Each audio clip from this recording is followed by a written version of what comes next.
대한민국 상권 1번지 명동이 있는 상권이기 때문에 이 건물의 평당 매매 금액이 입니다. 향후에 NOC를 상승시킬 수 있는 여지가 충분히 있다고 보여지고요.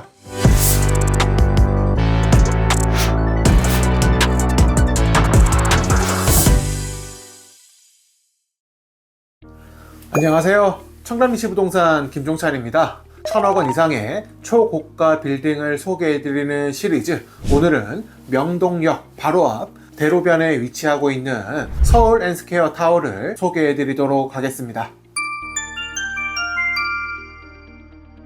서울 N스퀘어 빌딩은 기존의 화이자 타워가 한 14년 동안 이곳을 사옥으로 사용하면서 화이자 타워로 불렸던 곳이고요. 우리가 잘 알고 있는 명동 상권 바로 길 건너 대로변에 위치하고 있습니다. 해당 건물은 오래전에 지어진 빌딩이긴 하지만 2006년에 내외부 전체 대수선 리모델링 공사를 진행하였고요.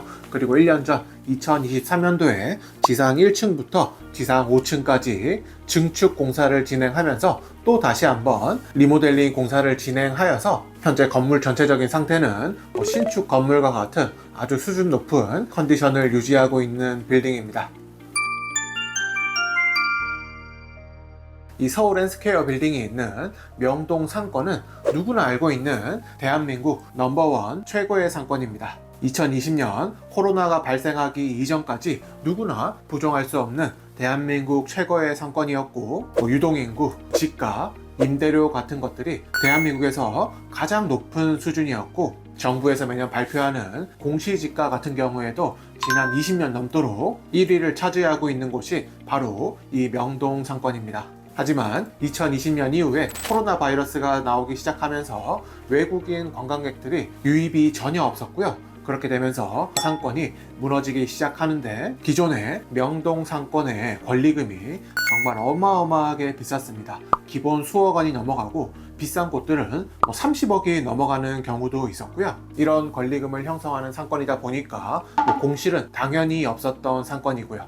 하지만 코로나가 발생되고 나서 이 권리금이 모두 없어질 만큼 상권이 침체가 되었고, 공실이 50%가 넘어갈 만큼 많이 생겼고, 유동인구가 없다 보니까 텅 빈 거리가 되었던 적이 있었습니다. 하지만 2023년 하반기부터 코로나 관련 비상사태가 풀리면서 매달 외국인 관광객이 계속 증가하면서 유입이 되고 있습니다. 그래서 현재 시점에 명동이나 종로구 쪽을 가보면 식당이나 길거리에 돌아다니는 사람들 거의 70% 이상이 외국인일 정도로 관광객이 많이 증가한 건 사실인 것 같고요. 그렇다 보니까 최근에 명동 상권을 가보면 상권이 모두 살아났다고 생각이 들 만큼 유동인구가 많아졌고요. 예전에 공실률이 50% 전이었다면 최근에는 한 자릿수까지 떨어졌고요. 현재는 권리금도 어느 정도 형성되어 있는 상태입니다. 그리고 매매 금액을 보면 대한민국 상권 1번지답게 코로나 이전에는 매매 평당가를 보면 5억, 6억, 7억, 8억도 있었고, 최고가가 10억 4천만 원에 거래된 사례도 있었습니다.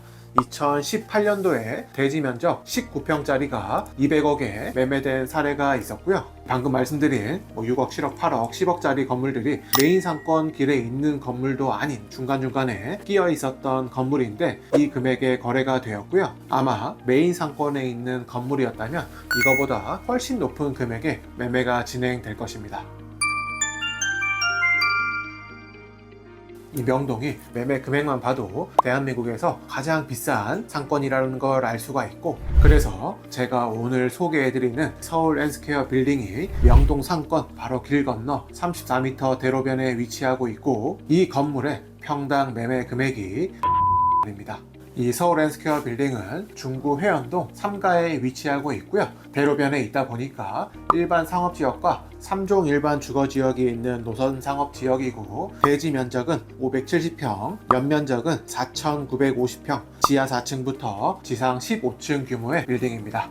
지하 2층부터 지하 4층까지는 자주식으로 총 73대 주차할 수 있는 공간이 있고요. 지하 1층부터 지상 2층까지는 리테일 공간인데, 이번 리모델링 공사를 통해서 지상 1층에 층고를 6.3m로 높이는 공사를 진행하였고요. 지상 3층부터 지상 15층까지는 업무용 공간인데 디귿자 구조로 되어서 내부에 기둥이 없는 것이 특징이고, 엘리베이터가 가운데에 있다 보니까 공간을 반으로 쪼개서 두 곳에 임차를 주거나 공간을 나눠서 사용하기에 아주 유용한 편리한 구조로 되어 있습니다. 이 지상층으로 올라가면 남쪽으로는 남산과 남산 타워가 보이고요. 동쪽과 북쪽으로는 종로구의 시티뷰가 보여서 내부에서는 확 트인 조망권을 갖추고 있습니다. 이제 기준 층당 임대 면적은 317평이고 전용 면적은 161평이고요. 보증금 3억 4천만 원, 월세가 3,400만 원, 관리비 1,300만 원을 받고 있습니다.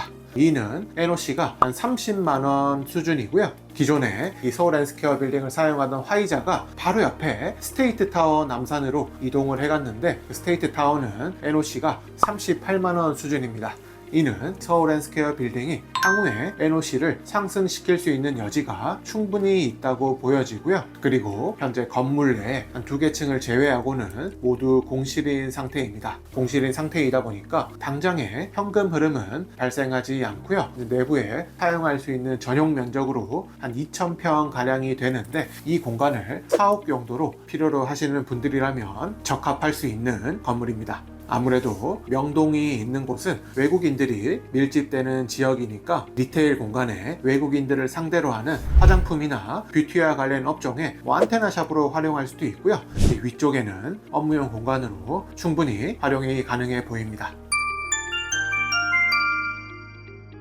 이 CBD 지역은 70년대, 80년대부터 대기업들이 선호하는 전통적인 업무 지역이고요. 현재도 CBD 지역 쪽에 대기업들의 사옥이 밀집되어 있습니다. 이 강남구 테헤란로도 대한민국을 대표하는 업무 지구지만, 그곳에는 기업들이 많이 밀집되어 있다 보니까 대기업에서 필요로 하는 공간을 충족시켜 줄 수가 없습니다. 하지만 이 CBD 지역에 사옥으로 사용하고 있는 공간들이 많기 때문에 향후에도 수천 평의 공간을 필요로 하는 대기업들의 니즈를 충분히 충족시켜 줄 수 있는 곳이 바로 이 CBD 지역의 업무용 빌딩이고요. 그렇다 보니까 대기업들이 계속해서 CBD 지역 적으로 밀집이 되고 있는 상황입니다. 즉, 오늘 소개해드린 서울 N스퀘어 빌딩이 있는 CBD 지역 쪽으로는 대체할 수가 없는 업무 지역이고요. 그리고 바로 건너편에 대한민국 상권 1번지 명동이 있는 상권이기 때문에 이러한 공간이 필요하신 분들이라면 해당 건물을 검토를 한번 해보시고, 필요하시다면 내부 공간을 직접 방문하셔서 한번 둘러보셔야 할 거고요. 주변 상황이나 건물에 대한 세부적인 사항에 대해서는 유선상으로 연락 주시면 제가 더욱더 자세하게 브리핑 드릴 수 있도록 하겠습니다. 네, 그럼 오늘 설명은 여기까지 드리고요. 다음에 더 멋진 빌딩으로 인사드리도록 하겠습니다. 감사합니다.